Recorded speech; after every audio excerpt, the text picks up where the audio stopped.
Hi, I'm Greg Jones, and I'm going to talk to you today about chord voicings, modern chord voicings on the guitar. I've got my acoustic out, but you can do this with electric as well.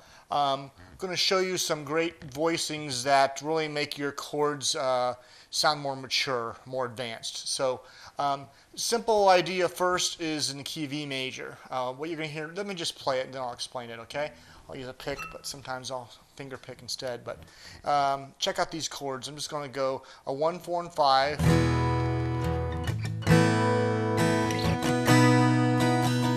Okay, that's 1, 4, and 5, E, A, and B. I'll do the others too, 2, 3, and 6, which is F sharp minor, G sharp minor, and C sharp minor. There's A major, 4.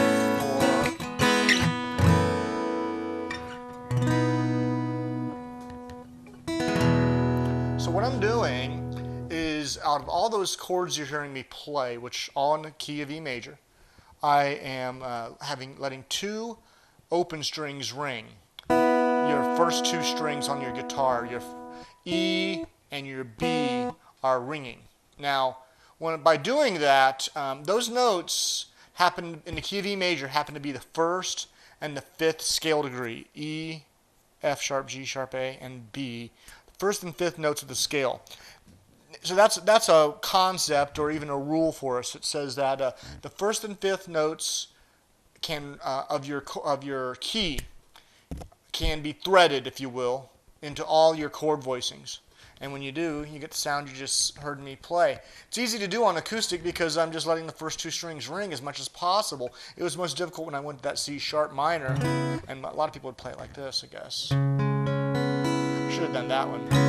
I did this one on the I'm on the 4th position playing the 5th string and the 3rd string on the 4th fret, and then I added the E on the second string. Actually, yeah, that's 5th fret. I did that one, but I should have done that type of deal.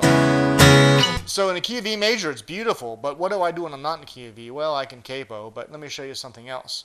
In the key of G, check this out. In the key of G, some people play G major like this with an open B.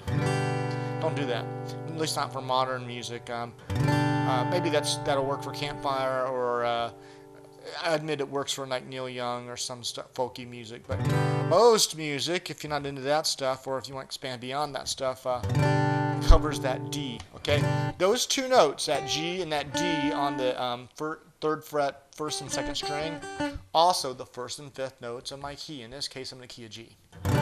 So I'm going to try to make those pitches ring.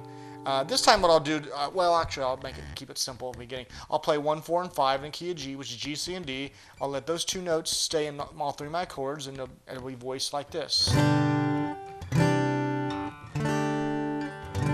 So you might recognize those chords. That's a G major, a C add 9, it's a D sus.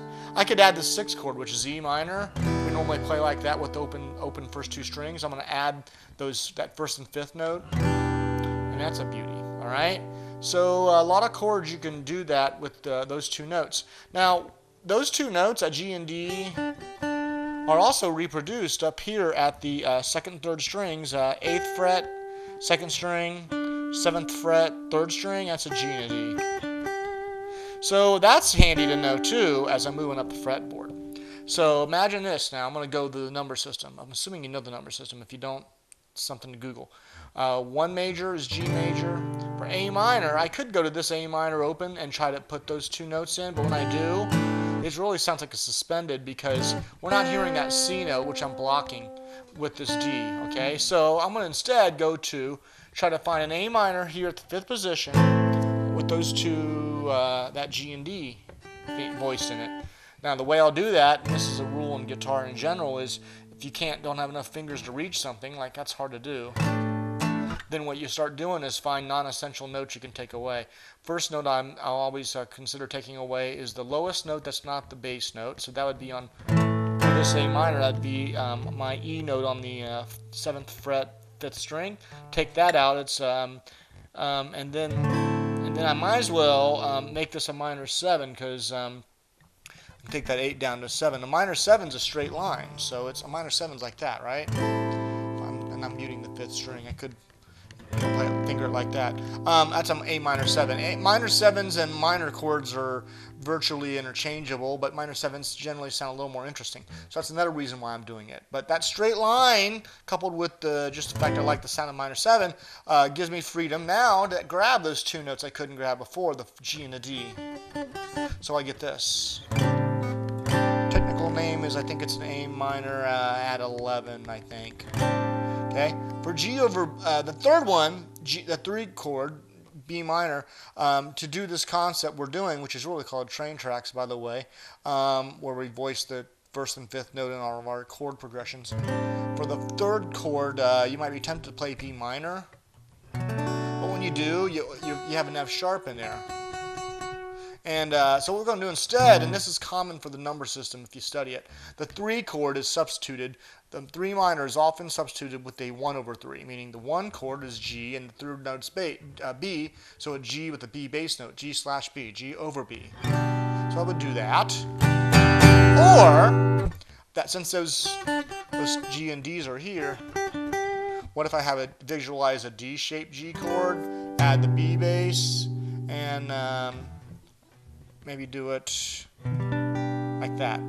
I'm not playing the 1st string. That's how I can do that. I'm not even playing that. So that's a nice one. I can do that. I can do that. All right.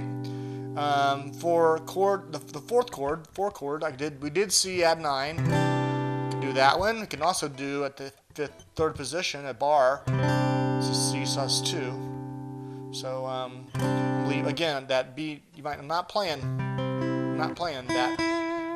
B string at the 5th position, I'm playing it at the 3rd position to get those 2 notes to come through. Let me show you another alternative to that. A G-shaped C chord starts to get into that territory if I mute the lowest note, that's not the bass note, which is, again, taking it out, freeze a finger up to add it to the D note on my 7th fret 3rd string. Now it's a C add 9 or C add 9. That's a beauty. So I like doing that one a lot. This can be easier to finger if you do it like this, and I'm double muting. I'm muting the 5th string with the sloppy finger here, and this finger's gently, index is blocking the 4th string. Okay, so that's the 4 chord. 5 chord, I could make it suspended, a D sus, either 5th position, it's A shape, or open.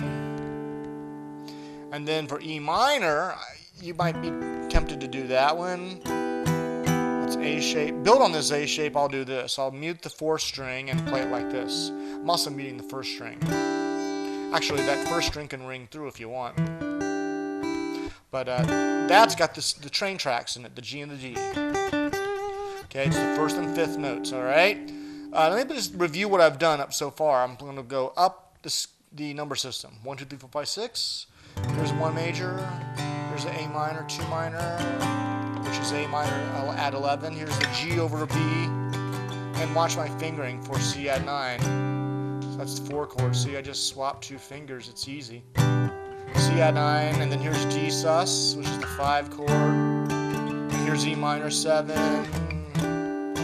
Now for D over F sharp, which would be chord number 7, a lot of people teach, by the way, you play D, F sharp diminished, but you'll never do that. You'll do a G over, what is that? A D over F sharp is what you'll do instead, which is the 5 chord, 7th note is the bass, 5 over 7. I get away from Traintracks over 5 over 7 a lot of times because the Traintracks don't work on as well over every single chord. They work about 80-90% of the time. So I won't do it for number 7 really. Half the time I won't. I might do it if I'm down here and doing a D over F sharp. But even then, I don't like that clash.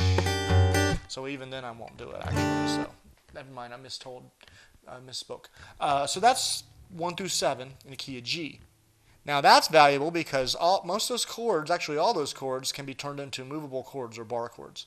So I can make this in the key of A by taking that G, turning it into an add 9 like we did earlier. I'm muting the 5th string and move it up 2 frets and I'm in the key of A.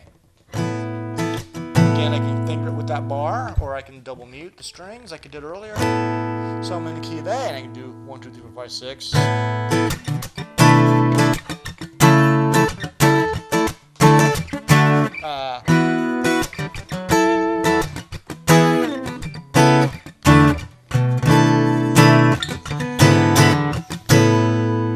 And everything has that voicing. Okay, so that's called Traintracks. At least that's what Paul Balash calls them. He never explains the fact that that's the first and fifth scale degree. In that case, I was in the key of A major. I can do this in key of B flat, any key I want without a capo.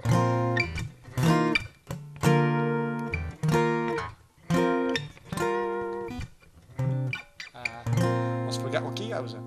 So that's the beauty of Traintracks. It's having two common notes that you thread between most of your chords within your key. So it'll make your sound a lot more advanced, more mature by doing it. So check it out, use it whether you can, and thanks for watching, and check out my website at gregjonesmusic.com. Thank you.